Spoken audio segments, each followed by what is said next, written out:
इस वीडियो के अंदर आज हम लोग बात करेंगे scope and significance of macro economics. देखो हमारा चैप्टर 1 चल रहा था, मैंने आपकी सिर्फ अभी तक एक ही वीडियो अपलोड की है जिसमें मैंने आपको बताया था मैक्रो इकोनॉमिक्स क्या होता है, माइक्रो इकोनॉमिक्स और मैक्रो इकोनॉमिक्स में क्या डिफरेंस होते हैं। तो मैंने आपके लिए 8 पॉइंट्स बताए थे और वो सिर्फ पार्ट 1 में था। इस वीडियो के अंदर सेकंड पार्ट में हम लोग बात करेंगे scope and significance of macro economics की। तो देखो दो वर्ड है, एक तो है स्कोप पढ़ना है हमें इस चैप्टर के अंदर यानी इस वीडियो के अंदर, दूसरा हमें सिग्निफिकेंस पढ़ना है। तो ये स्कोप क्या होता है, सिग्निफिकेंस क्या होता है, पहले तो यही जानना जरूरी है, उसके बाद हमें पता चलेगा कि मैक्रो इकोनॉमिक्स के क्या स्कोप है और मैक्रो इकोनॉमिक्स का क्या सिग्निफिकेंस है। तो सबसे पहले हम लोग स्कोप की बात करते हैं। स्कोप वर्ड नॉर्मली आप लोगों ने बहुत बार सुना है। बहुत बार कब सुना है? आपने कॉमर्स फील्ड सेलेक्ट की है, कॉमर्स स्ट्रीम सेलेक्ट किया है, आपसे लोग ये जरूर पूछते हैं भाई कॉमर्स का स्ट्रीम क्या है, आगे चल के आप बीकॉम करना चाहते हो, भाई बीकॉम करके क्या करोगे, क्या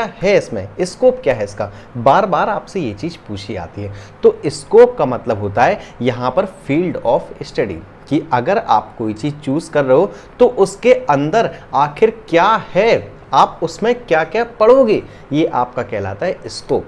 अगर बात समझ में नहीं आई तो सिर्फ आपको याद रखना है फील्ड ऑफ स्टडी या एरिया ऑफ स्टडी, कि अगर जैसे यहाँ पर हम लोग स्कोप ऑफ मैक्रो इकोनॉमिक्स की बात करें तो मैक्रो इकोनॉमिक्स का फील्ड ऑफ स्टडी या एरिया ऑफ स्टडी क्या है। कुल मिला के शुद्ध हिंदी में मैक्रो इकोनॉमिक्स के अंदर हमें क्या क्या पढ़ना है, ये बात तो समझ गए ना। कौन कौन से टॉपिक्स हैं, कौन कौन से चैप्टर्स हैं, वो सब कुछ हमारा कहलाता है scope of macro economics. Area of macro economics, area तो समझ गए ना कि इसके अंदर कौन कौन से पार्ट्स आएंगे। जैसे नेशनल इनकम एक चैप्टर पढ़ना है, मनी एंड बैंकिंग एक अलग चैप्टर पढ़ना है, फिर हमें एम्प्लॉयमेंट अनएम्प्लॉयमेंट एक अलग चैप्टर पढ़ना है, फिर बैलेंस ऑफ पेमेंट एक चैप्टर है, फॉरेन एक्सचेंज रेट एक अलग चैप्टर है। अगर आपके पास बुक हो तो आपने बुक्स में सारे चैप्टर्स के नाम पढ़े होंगे। तो यानी मैक्रो इकोनॉमिक्स का स्कोप क्या है, यही सब चैप्टर्स ये आपके स्कोप हैं, यही सब हमारा एरिया ऑफ स्टडी है या फील्ड ऑफ स्टडी है। बात समझ गए? तो स्कोप का मतलब तो समझ गए। बात करते हैं सिग्निफिकेंस की।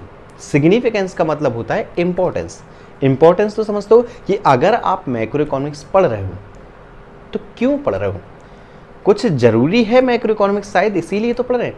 हमारे जीवन में भी जरूरी है, हमारे कॉमर्स स्ट्रीम में भी जरूरी है। तो मैक्रो इकोनॉमिक्स क्यों जरूरी है, क्यों इंपॉर्टेंट है हमारे इकोनॉमिक्स के अंदर, वो हम पढ़ेंगे सिग्निफिकेंस ऑफ मैक्रो इकोनॉमिक्स के अंदर। इन दोनों चीज़ के लिए, स्कोप के लिए भी सिग्निफिकेंस के लिए भी, मैं आपके 6 पॉइंट हैं शायद, और उनके लिए मैं आपको एक सिंपल सी शॉर्ट ट्रिक भी बताऊंगा। एक सिंपल सा शॉर्ट, आप ये मान के चलो एक लाइन का एक गुरु मंत्र होगा, जो आपने अगर याद कर लिया तो ये पॉइंट्स आपकी ये समझ लो चुटकियों पर आ गए। तो पहले हम लोग सारे पॉइंट्स पढ़ेंगे, उनको हिंदी में अच्छे से समझेंगे, उसके बाद मैं आपको शॉर्ट ट्रिक बता दूंगा। ठीक, तो जैसे ही आपका स्कोप खत्म होगा, स्कोप का शॉर्ट ट्रिक, सिग्निफिकेंस खत्म होगी, सिग्निफिकेंस का शॉर्ट ट्रिक। चलो तो हम लोग स्टार्ट करते हैं, अपने स्कोप के साथ बात करते हैं कि हमारे मैक्रो इकोनॉमिक्स का क्या स्कोप है। अच्छा, स्कोप की देखो मैंने आपके लिए डेफिनेशन भी लिखी है। Scope of macro economics refers to field of study और एरिया ऑफ स्टडी।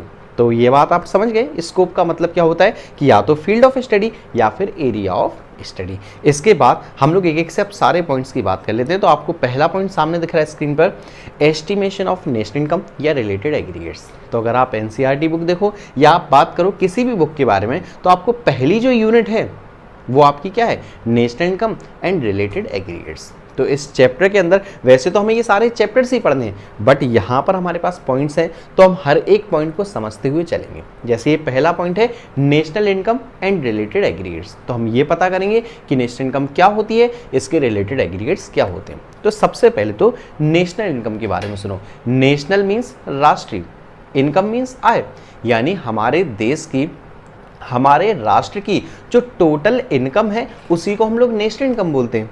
तो नेशनल इनकम होती है जो हमारे देश के, ध्यान रखना, जो हमारे देश के जो रेसिडेंट्स के द्वारा इनकम कमाई जाती है। अब रेसिडेंट्स तो समझते हो ना, जो हमारे देश के वाकई निवासी हैं उनके द्वारा।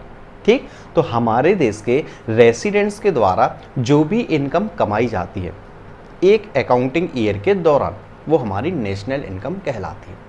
इंग्लिश में सुन लो तो national income is the factor income. अब आप कहोगे सर ये फैक्टर इनकम क्या है, वो हम नेशनल इनकम वाले चैप्टर में पढ़ेंगे, अभी सिर्फ शॉर्ट में समझ लो। तो national income is the factor income earned by, किसके द्वारा कमाई जाए, normal residents of a country during an period of an accounting year is known as national income. आप कहोगे सर कुछ बातें तो समझ में आ रही हैं कि नेशनल इनकम क्या होती है, फैक्ट्री इनकम जो अर्न की जाए नॉर्मल रेसिडेंट्स के द्वारा, और वो भी कब, एक अकाउंटिंग ईयर के दौरान।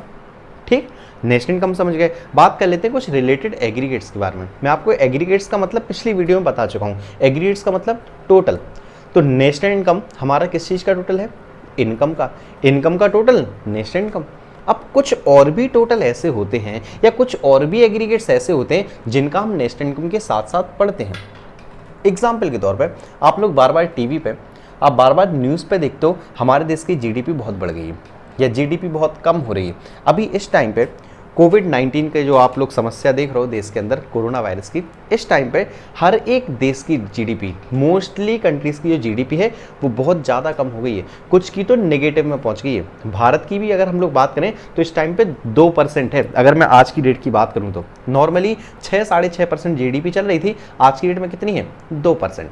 चलो ये तो हम लोग बड़े आसानी से समझ गए कि भैया जीडीपी 6% थी, आज 2% हो गई, कम हो गई, यानी देश कुछ नुकसान में है। लेकिन अब आप स्टूडेंट किस चीज़ के, इकोनॉमिक्स के, पढ़ के आ रहे हो मैक्रो इकोनॉमिक्स, तो आपको एटलीस्ट ये तो पता होना चाहिए कि ये जीडीपी होती क्या है, तब तो जीडीपी को हम 6% से 2% पे लाएंगे। तो GDP stands for gross domestic product. अब आप पूछोगे sir gross domestic product full form तो आपने बता दिया, बट एटलीस्ट है क्या। तो देखो GDP stands for gross domestic product, और ग्रॉस डोमेस्टिक प्रोडक्ट एक अकाउंटिंग ईयर के दौरान इकोनॉमी के अंदर यानी हमारे देश के अंदर कितने गुड्स एंड सर्विसेज का प्रोडक्शन हो रहा है वो आपका क्या कहलाता है, ग्रॉस डोमेस्टिक प्रोडक्ट। बात समझ में आ गई नहीं। टोटल इनकम कितनी जनरेट हो रही है हमारे रेसिडेंट्स के द्वारा, नेशनल इनकम। हमारे देश में कितने गुड्स एंड सर्विसेज बन रहे हैं वो आपका जीडीपी कहलाता है। तो अब आप जीडीपी समझ गए यानी कि कितना पहले बढ़ रहा था, यानी गुड्स एंड सर्विसेज कितने ज़्यादा से ज़्यादा प्रोड्यूस हो रहे थे और अब कितने कम हो रहे हैं। तो वो सब चीज़ जीडीपी यानी ग्रोथ रेट के ऊपर डिपेंड होता है। तो जीडीपी हुआ, एनडीपी हुआ, NDP for net domestic product, ये काफ़ी सारे एग्रीगेट्स हैं जिनका हमें नेशनल इनकम के साथ साथ नेशनल इनकम वाले चैप्टर के अंदर पढ़ना है। एग्जाम्पल के तौर पे बस अभी आप जीडीपी याद रखिएगा। तो यहाँ तक बात क्लियर है।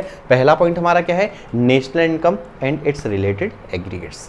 दूसरे पॉइंट की हम लोग बात कर लेते हैं। तो दूसरा पॉइंट है theory of employment. Employment means आपको पता है रोजगार। तो यहाँ पर अगर मैं लिख दूँ theory of employment and unemployment तो भी कोई गलत नहीं होगा। रोजगार और बेरोजगार के लिए जो भी हमें थ्योरीज पढ़नी है वो भी हम यहीं पर बात करेंगे। ठीक, अब आप कहोगे सर एम्प्लॉयमेंट अनएम्प्लॉयमेंट के लिए कौन सी थ्योरी। देखो हम ये बात तो जानते हैं देश के अंदर अनएम्प्लॉयमेंट, बेरोजगारी बहुत ज़्यादा है। इस बेरोजगारी को कैसे ठीक किया जा सकता है वो सब कुछ हम इस चैप्टर के अंदर पढ़ेंगे। अब बेरोजगारी ठीक करेंगे तो इनकम पे करनी पड़ेगी हमें एम्प्लॉयज़ को, कैसे पे करेंगे। इसके अलावा एक इकोनॉमिस्ट है जिनका नाम कीन्स है। तो कीन्स ने हमारे मैक्रो इकोनॉमिक्स में बहुत कुछ योगदान दिया है। इन्होंने बहुत सारी थ्योरीज बताई हैं हमें मैक्रो इकोनॉमिक्स के अंदर। किसने, कीन्स ने। तो कीन्स ने हमें ये भी बताया है कि अनएम्प्लॉयमेंट को कैसे ठीक किया जा सकता है, इसका क्या प्रभाव पड़ेगा हमारी इकोनॉमी के अंदर। मतलब कीन्स ने अपनी कुछ बातें रखी हैं, तो वो भी हम लोग बात करेंगे। Aggregate demands and it related aggregates एक चैप्टर है, 7th चैप्टर है मैक्रो इकोनॉमिक्स, उसमें हम लोग बात करेंगे। लेकिन यहाँ पर हमें एटलीस्ट पॉइंट को एक्सप्लेन करना आना चाहिए। 2 पॉइंट क्लियर है। पहला national income and it's related aggregates, दूसरा थ्योरी ऑफ एम्प्लॉयमेंट या थ्योरी ऑफ अनएम्प्लॉयमेंट। तीसरे पॉइंट की हम लोग बात कर लेते हैं। देखो जरा तीसरा पॉइंट भी अब आपको सामने नजर आ रहा होगा। तो तीसरा पॉइंट है थ्योरी ऑफ मनी, और इसे और अच्छे से लिखना हो तो theory of money and banking. Money और बैंकिंग की थ्योरी। अब देखो मनी क्या होता है। पहली चीज तो मनी के कितने टाइप्स होते हैं, मनी कौन इश्यू करता है, ठीक, और किस हिसाब से इश्यू करते हैं, यानी मनी क्रिएशन कैसे होता है, पैसे से पैसा कैसे बनता है, वो सब कुछ हमें इस चैप्टर के अंदर पढ़ना है। इसी के साथ मैंने क्या बोला, मनी एंड बैंकिंग। तो बैंक्स क्या होती हैं, कितने प्रकार की होती है, बैंक्स के क्या फंक्शन है, ठीक। आरबीआई नोट इशू करती है तो कैसे करती है, किस बेसिस पे करती है, वो हमें बैंकिंग वाले चैप्टर में पढ़ना है। यहाँ सिर्फ आपको पॉइंट समझना है। तो पॉइंट क्लियर है। पॉइंट क्या है, थ्योरी ऑफ मनी। आप चाहो तो theory of money and banking भी लिख सकते हो। नेक्स्ट पॉइंट की हम लोग बात कर लेते हैं theory of general price level. अब ये जनरल प्राइस लेवल क्या है? जनरल प्राइस लेवल का मतलब है हमारी जो आज की टाइम पे इक्विलिब्रियम प्राइस है, यानी जो हमारी प्राइस लेवल चल रहा है। प्राइस लेवल का यहाँ पर ज़्यादा तुम लोग को मतलब समझ में नहीं आएगा, बट अब मैं 2 वर्ड बताऊंगा, वो चीज़ आप आराम से समझ जाओगे। एक तो इन्फ्लेशन, एक दूसरा डिफ्लेशन। इकोनॉमी में 2 कंडीशन रहती है, या तो महंगाई होती है या सस्ता मार्केट होता है। अगर बहुत ज़्यादा महंगाई हो जाए तो भी ध्यान रखना देश के लिए नुकसान है, क्योंकि सब लोग क्या कहते हैं, भैया महंगाई महंगाई महंगाई देश के अंदर। तो गवर्नमेंट या आरबीआई इस महंगाई को कैसे कंट्रोल करेगी, इस इन्फ्लेशन को कैसे कंट्रोल करेगी, वो हम लोग बैंकिंग वाले चैप्टर में पढ़ेंगे और 1-2 चैप्टर और भी हैं उनमें पढ़ेंगे। ठीक, तो एक तो आप समझ गए इन्फ्लेशन, दूसरा डिफ्लेशन। डिफ्लेशन का मतलब बहुत ज़्यादा सस्ता मार्केट। तो सस्ता मार्केट भी एक बेकार कंडीशन है, क्योंकि किसान वगैरह को क्या मिलेगा, तो वो कंडीशन भी बेकार है। डिफ्लेशन को कैसे कंट्रोल किया जाए कि एक इक्विलिब्रियम प्राइस आ जाए, वो हमें पूरा मैक्रो इकोनॉमिक्स के अंदर पढ़ना है। तो ये पॉइंट मेरे ख्याल से अब आपको क्लियर हो गया होगा, theory of general price level की प्राइस लेवल के ऊपर गवर्नमेंट की क्या थ्योरीज होती है, कितनी प्राइस चल रही है, इन्फ्लेशन डिफ्लेशन है, तो इसे आप कैसे ठीक करोगे, गवर्नमेंट कैसे ठीक करेगी। नेक्स्ट पॉइंट, 5th पॉइंट की हम लोग बात कर लेते हैं, तो रोल ऑफ गवर्नमेंट और गवर्नमेंट बजट। तो गवर्नमेंट का क्या रोल है, या हम लोग इसी को शॉर्ट में बोल सकते हैं गवर्नमेंट बजट। तो हम लोग थोड़ी सी डेफिनेशन एटलीस्ट हम लोग बात कर लेते हैं। वैसे तो ये पूरा एक चैप्टर ही है गवर्नमेंट बजट, शायद 11th चैप्टर है, आई थिंक सो। ठीक, गवर्नमेंट बजट होता क्या है वो सुनो। पहले गवर्नमेंट वर्ड हटा दो, ओनली बजट की बात करते हैं। कहीं घूमने जाते हैं हम लोग, क्या कहते हैं, भैया एक काम करो पहले बजट बना लो। ये बजट बनाने का मतलब क्या हुआ यार? बजट का मतलब आप लोग कह रहे हो भैया देख लो आपकी जेब में पैसा है या नहीं है, घूमने तो आप जा रहे हो, यही मतलब हुआ? बिल्कुल साफ तौर पे यही मतलब हुआ कि कहीं अगर हम घूमने जाते हैं तो हम देख लो कि हमारे पास कितना पैसा है, यानी हमारे पास टोटल रिसिप्ट्स कितनी हैं, और ये भी देख लो जहाँ घूमने जाना है वहाँ पर एस्टिमेटेड एक्सपेंडिचर कितना है। ध्यान रखना जब भी बजट की बात आती है तो बजट का मतलब एक्चुअल रिसिप्ट नहीं है, एक्चुअल खर्चा नहीं है, जो हो चुका है वो थोड़ी बजट है। बजट का मतलब जो एक्सपेक्टेड है, जो एस्टिमेटेड है, जो हम फ्यूचर के लिए सोचते हैं कि एक्सपेक्टेड कितना एक्सपेंडिचर होगा, एक्सपेक्टेड कितना रिसिप्ट्स होगा, कितना पैसा आएगा, कितनी इनकम आएगी। तो जो एक्सपेक्टेड रिसिप्ट्स या जो एक्सपेक्टेड एक्सपेंडिचर्स होते हैं आगे आने वाले अकाउंटिंग ईयर के, वो भी किसके, गवर्नमेंट के, तो उसे हम लोग बोलते हैं गवर्नमेंट बजट। डेफिनेशन क्लियर है नहीं? तो government budget is the estimated receipts and estimated expenditures of the government during an period of an accounting year. तो मेरे ख्याल से अब आपको बजट क्लियर हो गया होगा। अच्छा, आपको पता है देश का बजट कब आता है? अच्छा, ये जो अकाउंटिंग ईयर चल रही है ये 1 अप्रैल 2020 से स्टार्ट हुई होगी, 1 अप्रैल 2020। खत्म कब होगा? 31 मार्च 2021। ये बताओ गवर्नमेंट, या हम लोग बात करें सिर्फ सेंट्रल गवर्नमेंट की, क्या सेंट्रल गवर्नमेंट बजट पेश कर चुकी है, यानी अपना बजट बता चुकी है? अब आप में से कुछ को पता होगा, कुछ लोग न्यूज़ नहीं देखते होंगे तो उनको शायद नहीं पता होगा। Government budget accounting year start होने से पहले ही शो कर देती है, पहले ही बता देती है, और जनरली ये होता है फरवरी के महीने में। क्लियर है? तो फरवरी में ही जो आगे आने वाला अकाउंटिंग ईयर है उसका सब कुछ डिसीजन हो जाता है कि लगभग गवर्नमेंट के पास कितना पैसा आएगा और गवर्नमेंट का लगभग कितना एक्सपेंडिचर होगा। क्लियर है बात? नेक्स्ट पॉइंट है, लास्ट पॉइंट है exchange rate and balance of payment. अब अगेन यहाँ पर 2 पॉइंट आ गए वैसे। एक तो है एक्सचेंज रेट, जो एक्सचेंज रेट वर्ड है उसका मतलब है फॉरेन एक्सचेंज रेट, क्या होता है अभी बात करता हूँ। दूसरा है बैलेंस ऑफ पेमेंट। चलो हम लोग एक एक से बात कर लेते हैं। पहले एक्सचेंज रेट। एक्सचेंज रेट या फॉरेन एक्सचेंज रेट, फॉरेन से, विदेश से हम लोग क्या एक्सचेंज करते हैं? हम एक्सचेंज करते हैं रुपए। अब कैसे, जरा बात सुनो। आप लोग को ये बात पता है, आप आए दिन टीवी में न्यूज़ में सुनते रहते हो भैया अब $1 75 रुपीज़ का हो गया, यानी इंडिया की जो रुपए की वैल्यू है वो दिन प्रतिदिन बेकार होती जा रही है, कम होते जा रही है। सुनते हैं, चलो पता चला 3 दिन बाद हमने फिर देखी न्यूज़ तो हमने देखा भैया 76.5 हो गया। परसों तो 75 था, आज 76.5 हो गया, यानी रुपए की वैल्यू और कम हो गई। तो यानी अब हमें $1 परचेस करने के लिए ज़्यादा रुपए पे करने पड़ेंगे।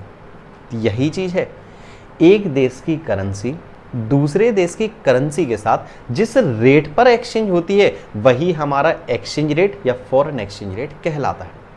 अब कहोगे सर कुछ कुछ बातें समझ में नहीं आ रही। देखो, हमने आज की डेट में $1 अगर लिया है तो हमने बदले में कितने रुपए दिए, हमने दिए 75 रुपीज़। ये क्या है आज की डेट की, ये है एक्सचेंज रेट।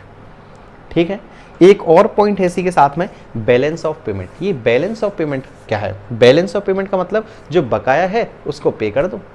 तो यहाँ पर जो बकाया होता है उसकी हम लोग बात करते हैं एक्सपोर्ट और इंपोर्ट की। तो जो बैलेंस ऑफ पेमेंट होता है ये सिस्टमेटिक रिकॉर्ड होता है। क्या होता है, पहली चीज सिस्टमेटिक रिकॉर्ड। अब किस चीज का record, systematic record of all transactions between our residents and residents of rest of the world.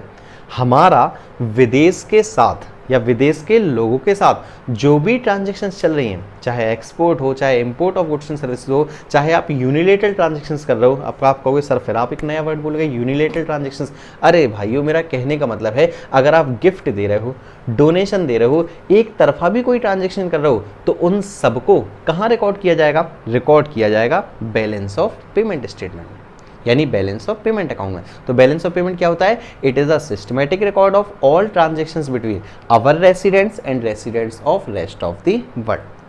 अब कहोगे सर 6 पॉइंट, मेरे हिसाब से मैं ऐसा मानता हूं कि आपको क्लियर हो गए होंगे, ठीक, कि आखिर इनमें है क्या। अब आप ये 6 पॉइंट कैसे याद रखोगे, उसके लिए जल्दी से आपकी स्क्रीन पे आपको एक सामने एक लाइन दिख रही है, नोट करके मैंने लिखी हुई है, अगर गवर्नमेंट एम्प्लॉयमेंट प्रोवाइड करे। ये बिल्कुल सत्य वचन है, सुनना जरा ध्यान से। अगर गवर्नमेंट एम्प्लॉयमेंट प्रोवाइड करे तो लोगों के पास मनी भी आएगा, यानी लोगों के पास पैसा आएगा, देश की नेशनल इनकम बढ़ेगी, ये बात भी क्लियर है, और प्राइस लेवल के हिसाब से एक्सचेंज रेट भी बैलेंस हो सकेगा या बैलेंस कर सकेंगे। लाइन तो याद हो जाएगी, बड़ी इजी है। जल्दी से इसे फुर्ती में वीडियो पॉज करो और 3 बार रीड करो भी मेरे सामने। मैं आपको एक बार, चलो मैं फिर दोबारा रीड कर देता हूं।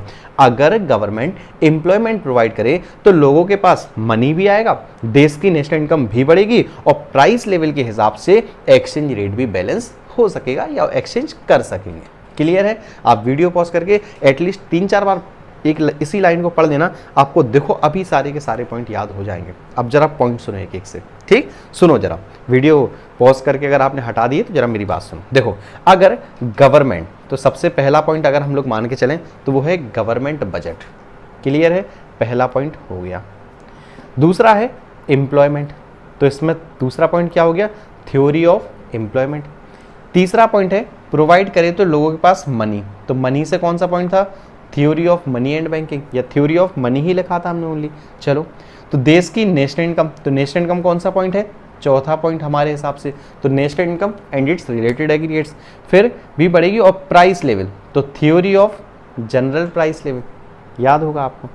एक्सचेंज रेट और बैलेंस, तो ये दोनों मिला के छठवां पॉइंट बनता है exchange rate and balance of payment. तो बताओ 6 के 6 पॉइंट हो गए या नहीं, अगर आपको सिर्फ ये सिंपल सी लाइन याद है। और सिंपल सी लाइन कोई ऐसी नहीं है मैंने आपको घुमा फिरा के बना दी, एकदम सत्य वचन है कि अगर गवर्नमेंट एम्प्लॉयमेंट प्रोवाइड करेगी तो पहली चीज़ तो लोगों के पास पैसा जाएगा, मनी जाएगा, नेशनल इनकम बढ़ेगी, और प्राइस लेवल के हिसाब से एक्सचेंज रेट भी बैलेंस कर सकेंगे। क्लियर है? उम्मीद करता हूँ क्लियर है। क्लियर है तो मुझे प्लीज़ एटलीस्ट एक कमेंट जरूर करके बता दीजिएगा आप लोग, क्योंकि बड़ी यार मेहनत से वीडियो बनती है, थोड़ा सा आप लोग थोड़े से एफर्ट दिखा दिया करो। क्योंकि जनरली क्या होता है, हम लोग कोई भी वीडियो देखते हैं, हम खुद की भी हम लोग की यही आदत होती है, तो हम लोग ना तो लाइक करते हैं ना कमेंट करते हैं। क्यों? क्योंकि हम लोग बड़े सेल्फिश होते हैं। हमारा काम निकल गया, बाकी क्या करना वीडियो पर लाइक, कौन से सर को पता चल रहा है हमने देखी या नहीं देखी, व्यूज़ में थोड़ी नाम लिखा आता है किसी का, कोई प्रॉब्लम नहीं है। बट हाँ, हम उम्मीद करते हैं आपको जिसकी भी वीडियो पसंद आए एटलीस्ट एक कमेंट करके, एक लाइक करके उसको सपोर्ट जरूर किया करो आप लोग। चलो, और वीडियो अगर पसंद ना भी आए तो आपके लिए ओपन बोल रहा हूं मैं कि वीडियो को डिसलाइक जरूर कर देना, ठीक, लाइक ना करो तो डिसलाइक करके जरूर जाना, ठीक।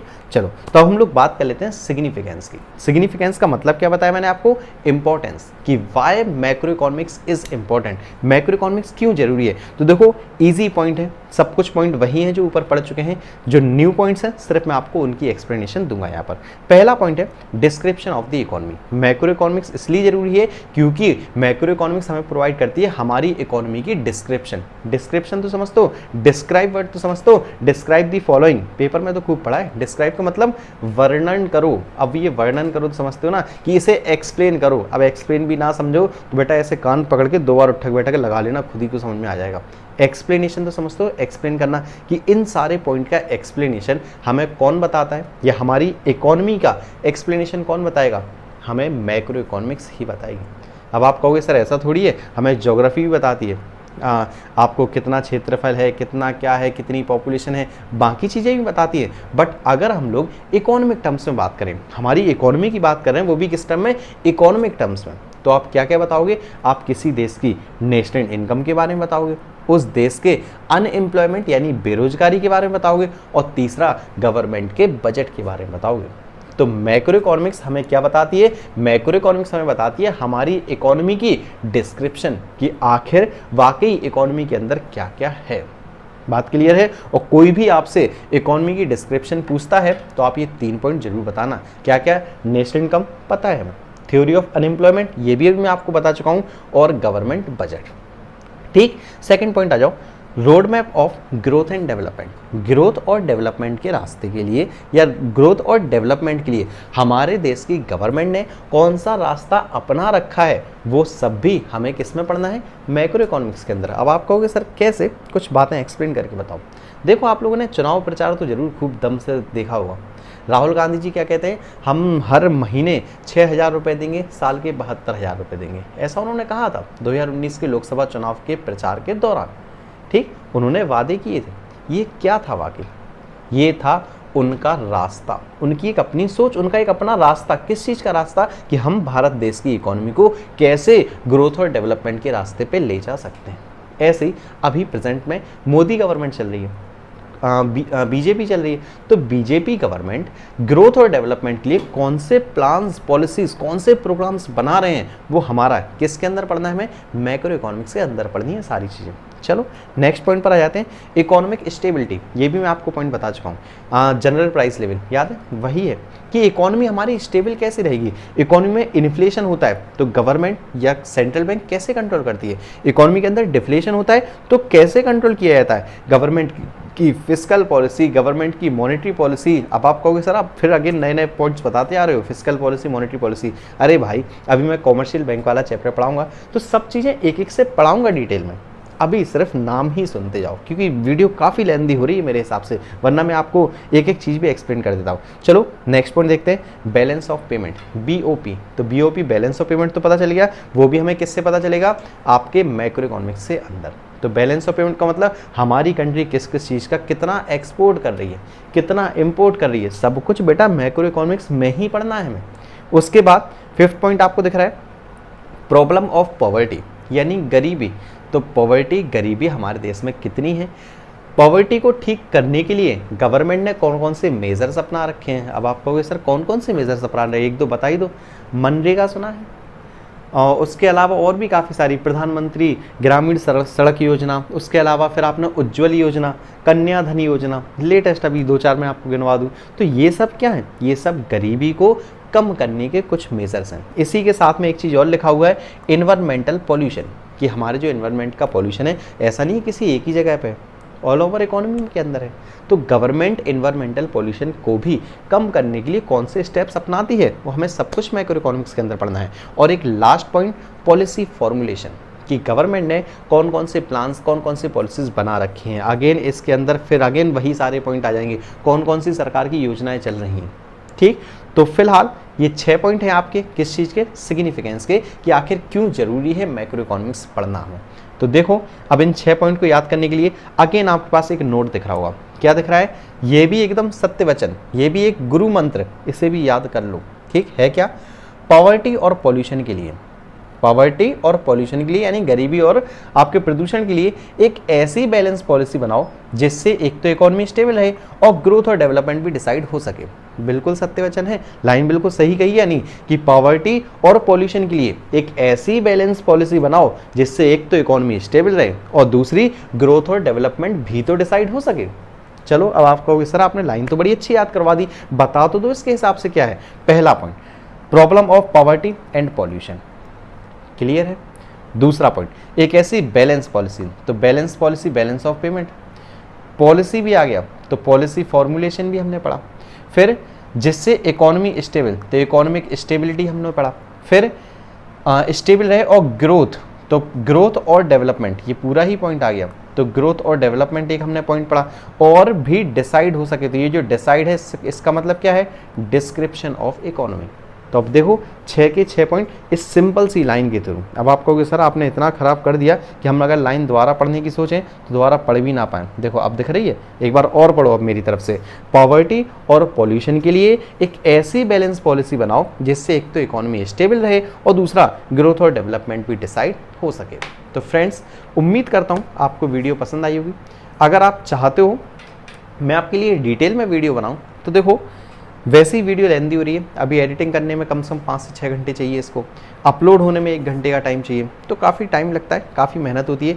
इन सब के लिए मैंने अपना एक खुद का ऐप डेवलप किया है जिसका नाम है झांसी इंस्टीट्यूट ऑफ कॉमर्स। लगभग आपको 22 अप्रैल यानी 22 अप्रैल 2020 हमारा चल रहा है, तो इससे आपकी लाइव हो जाएगा और मैं आपको स्टार्टिंग से एकदम उस ऐप पर लाइव क्लासेस आपके लिए चलाऊँगा।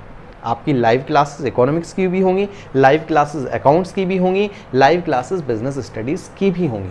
और बीएसटी का तो अभी 12th क्लास का एग्ज़ाम नहीं हुआ है, तो मैं एक बहुत अच्छी अपॉर्चुनिटी प्रोवाइड कर रहा हूँ। जिनने नहीं पढ़ा है मैं गारंटी देता हूँ एग्ज़ाम से पहले मैं पूरा सिलेबस कंप्लीट करवा दूंगा उस ऐप पर। बट वो ऐप लॉन्च जो होगा वो होगा आपका 22 अप्रैल। तो आप लोग ज़रूर कोशिश करें ज़्यादा से ज़्यादा लोग मेरे से जुड़ने की। मैं आपको बता दूं एक बैच जो मैं लाइव क्लास चलाऊंगा उसमें मैक्सिमम 20 बच्चे रहेंगे।